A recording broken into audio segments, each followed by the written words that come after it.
ಸ್ನೇಹಿತರೆ ನಮಸ್ತೆ. ಇದು News18 ಡಿಜಿಟಲ್. ನಾನು ನಿಮ್ಮ AT ವೆಂಕಟೇಶ್ ಪ್ರಭು. ಬೆಂಗಳೂರು ದಕ್ಷಿಣ ಜಿಲ್ಲೆ ಮಾವು ಬೆಳೆಯಲ್ಲಿ ಅತಿ ಹೆಚ್ಚು ಬೆಳೆ ಬೆಳೆಯತಕ್ಕಂತಹ ಎರಡನೇ ಜಿಲ್ಲೆಯಾಗಿದೆ. ಮೊದಲನೇದಾಗಿ ಕೋಲಾರ ಜಿಲ್ಲೆ ಬಂದರೆ ಎರಡನೇ ಜಿಲ್ಲೆಯಾಗಿ ಬೆಂಗಳೂರು ದಕ್ಷಿಣ ಜಿಲ್ಲೆ ಮಾವಿಗೆ ಹೆಸರನ್ನು ಪಡೆದಿದೆ. ಆದರೆ ಇಲ್ಲಿ ಮಾವು ಬೆಳೆಗಾರರಿಗೆ ಭಾಳಷ್ಟು ಸಮಸ್ಯೆ ಆಗ್ತಾ ಇದೆ. ಯಾಕಂದರೆ ಇಲ್ಲಿಯವರೆಗೂ ಕೂಡ ಮಾವು ಸಂಸ್ಕರಣಾ ಘಟಕವನ್ನು ಇಲ್ಲಿ ಸ್ಥಾಪನೆ ಮಾಡಲಿಕ್ಕೆ ಸಾಧ್ಯ ಆಗಿರಲಿಲ್ಲ. ಯಾರು ಮಾವು ಬೆಳೆಗಾರರು ತಮ್ಮ ಬೆಳೆಗಳನ್ನು ಬೆಳೀತಾ ಇದ್ದರು, ಅವರ ಬೆಳೆಗಳಿಗೆ ಸೂಕ್ತವಾಗಿ ಬೆಲೆ ಸಿಗದೇ ಇರುವಂಥ ಹಿನ್ನೆಲೆ ಏನು ತಾವು ಕಷ್ಟಪಟ್ಟು ಸಾಲ ಸೋಲ ಮಾಡಿ ಬೆಳೆದಂಥ ಬೆಳೆಯನ್ನು ಕೂಡ ಅವರು ನಷ್ಟವನ್ನು ಅನುಭವಿಸಿ ಹೋಗಬೇಕಾದಂತಹ ದುಸ್ಥಿತಿ ಎದುರಾಗಿತ್ತು. ಆದರೂ ಕೂಡ ಅನಿವಾರ್ಯವಾಗಿ ಮಾವಿನ ಬೆಳೆಗಾರರು ಎಷ್ಟೇ ಕಷ್ಟ ಆದರೂ ಕೂಡ ತಮ್ಮ ಬೆಳೆಯನ್ನು ಬಿಟ್ಟು ಕೊಡದೆ ಭಾಳ ಶ್ರಮವನ್ನು ಹಾಕಿ ಪ್ರತಿ ವರ್ಷವೂ ಕೂಡ ಮಾವಿನ ಬೆಳೆಯನ್ನು ಬೆಳೀತಾಯಿದ್ರು. ಆದರೆ ಈಗ ಬೆಂಗಳೂರು ದಕ್ಷಿಣ ಜಿಲ್ಲೆಯ ಚನ್ನಪಟ್ಟಣದ ಬೈರಾಪಟ್ಟಣ ಗ್ರಾಮದ ಬಳಿ ಇರತಕ್ಕಂತಹ ತೋಟಗಾರಿಕೆ ಇಲಾಖೆಯ ಜಾಗದಲ್ಲಿ 4 ಎಕರೆ ಜಾಗದಲ್ಲಿ ಸರಿಸುಮಾರು 10 ಕೋಟಿಗೂ ಹೆಚ್ಚು ವೆಚ್ಚವನ್ನು ಖರ್ಚು ಮಾಡಿ ರಾಜ್ಯ ಸರ್ಕಾರ ಹಾಗೂ ರಾಜ್ಯ ಮಾವು ಮಂಡಳಿ ವತಿಯಿಂದ ಮಾವು ಸಂಸ್ಕರಣಾ ಘಟಕವನ್ನು ಸ್ಥಾಪನೆಯನ್ನು ಮಾಡಲಾಗಿದೆ. ಇನ್ನು ಈ ಘಟಕವನ್ನು ಈ ಹಿಂದೆ ಯಾರು CM ಆಗಿದ್ದರು HD ಕುಮಾರಸ್ವಾಮಿ ಅವರು, ಅವರ ಅವಧಿಯಲ್ಲಿ ಈ ಒಂದು ಘಟಕಕ್ಕೆ ಗುದ್ದಲಿ ಪೂಜೆ ನೆರವೇರಿತು. ಅವತ್ತೇ ಈ ಒಂದು ಫಂಡ್ ಕೂಡ ಬಿಡುಗಡೆ ಕೂಡ ಆಗಿತ್ತು. ಆದರೆ ಈ ಮಧ್ಯೆ ಕೆಲ ತಾಂತ್ರಿಕ ದೋಷಗಳಿಂದ ಆ ಘಟಕವನ್ನು ತೆರೀಲಿಕ್ಕೆ ಸಾಧ್ಯ ಆಗಿರಲಿಲ್ಲ. ಬರೋಬ್ಬರಿ 6ರಿಂದ 7 ವರ್ಷಗಳ ಬಳಿಕ ಈ ಮಾವು ಸಂಸ್ಕರಣಾ ಘಟಕ ಈಗ ಒಂದು ಓಪನ್ ಆಗುವಂತಹ ಸ್ಥಿತಿಗೆ ಬಂದಿರತಕ್ಕಂಥದ್ದು. ಯಾಕಂದರೆ ಕಳೆದ 6-7 ವರ್ಷಗಳಿಂದಲೂ ಕೂಡ ನಿಧಾನಗತಿಯಲ್ಲಿ ನಡೀತಾ ಇದ್ದಂತಹ ಈ ಒಂದು ಕಾಮಗಾರಿ ಈಗ ಸಂಪೂರ್ಣವಾಗಿ ಪೂರ್ಣಗೊಂಡಿದೆ. ಈಗಾಗಲೇ ಸ್ಥಳದ ಪರಿಶೀಲನೆಯನ್ನು ಕೂಡ ಕ್ಷೇತ್ರದ ಶಾಸಕ CP ಯೋಗೇಶ್ವರ್ ಅವರು ನಡೆಸಿದ್ದಾರೆ. ಸಂಬಂಧಪಟ್ಟಂತಹ ತೋಟಗಾರಿಕಾ ಇಲಾಖೆಯ ಅಧಿಕಾರಿಗಳು ಜೊತೆಗೆ ಮಾವು ಮಂಡಳಿಯ ಯಾರು ಆಡಳಿತ ವರ್ಗ ಇದೆ ಅವರ ಜೊತೆಗೂ ಕೂಡ ಒಂದು ಸುತ್ತಿನ ಚರ್ಚೆಯನ್ನು ಕೂಡ ಮಾಡಿದ್ದಾರೆ.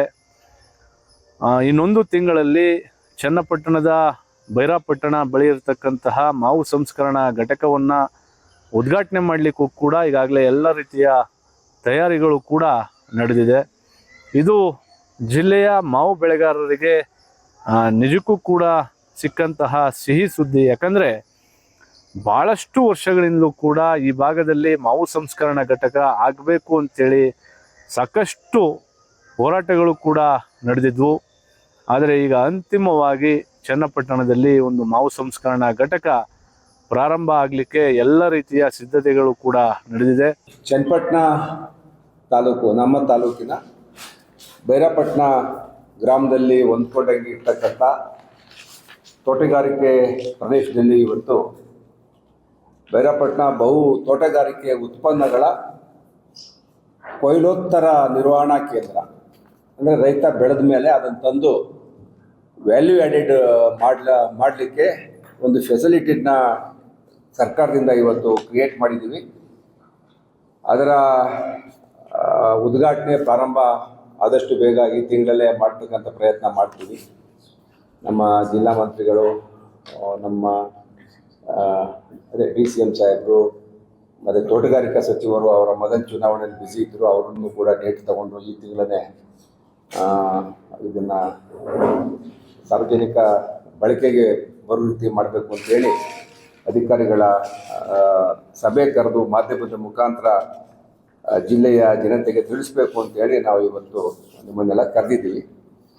ಸುಮಾರು 4 ಎಕರೆ ಜಾಗ 10 ಕೋಟಿ ರೂಪಾಯಿ ವೆಚ್ಚದಲ್ಲಿ ಕಟ್ಟಡ ಮತ್ತು ಎಕ್ವಿಪ್ಮೆಂಟ್ಗಳು ಏನೇನೋ ಸಂಬಂಧಪಟ್ಟಂಥ ಎಕ್ವಿಪ್ಮೆಂಟ್ಗಳನ್ನೆಲ್ಲ ಇನ್ಸ್ಟಾಲ್ ಮಾಡಿ ಎಲ್ಲ ರೆಡಿ ಇದೆ. ನಾಳೆಯಿಂದನೇ ಕಾರ್ಯ ನಿರ್ವಹಣೆ ಮಾಡಲಿಕ್ಕೆ ಎಲ್ಲ ವ್ಯವಸ್ಥಿತವಾಗಿ ಮಾಡ್ಕೊಂಡಿದ್ದೀವಿ.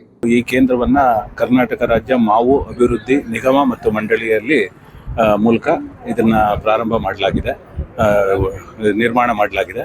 ಇದರಲ್ಲಿ ಸುಮಾರು ಈಗ ಇಲ್ಲಿಗೆ ಬೇಕಾದಂಥ ಮೂಲಭೂತ ಸೌಕರ್ಯ, ಕಟ್ಟಡ ಮತ್ತು ಯಂತ್ರೋಪಕರಣಗಳಿಗೆ ಸೇರಿ ಕಟ್ಟಡಕ್ಕೆ 7.25 ಲಕ್ಷ, 7.5 ಲಕ್ಷ ಪ್ಲಸ್ 2.5 ಲಕ್ಷದಲ್ಲಿ ಯಂತ್ರೋಪಕರಣಗಳು, ವಿವಿಧ ಯಂತ್ರೋಪಕರಣಗಳು, ವಿಶೇಷವಾಗಿ ಮಾವಿನ ಸಂಸ್ಕರಣೆಗೆ ಸಂಬಂಧಪಟ್ಟಂತೆ processing, grading, hot water treatment, pre cooling, ನಂತರ natural ripening plus pulp extraction, pickling, ಇಷ್ಟು ಮಾವು ಉತ್ಪನ್ನಗಳಿಗೆ ಸಂಬಂಧಪಟ್ಟಂತೆ.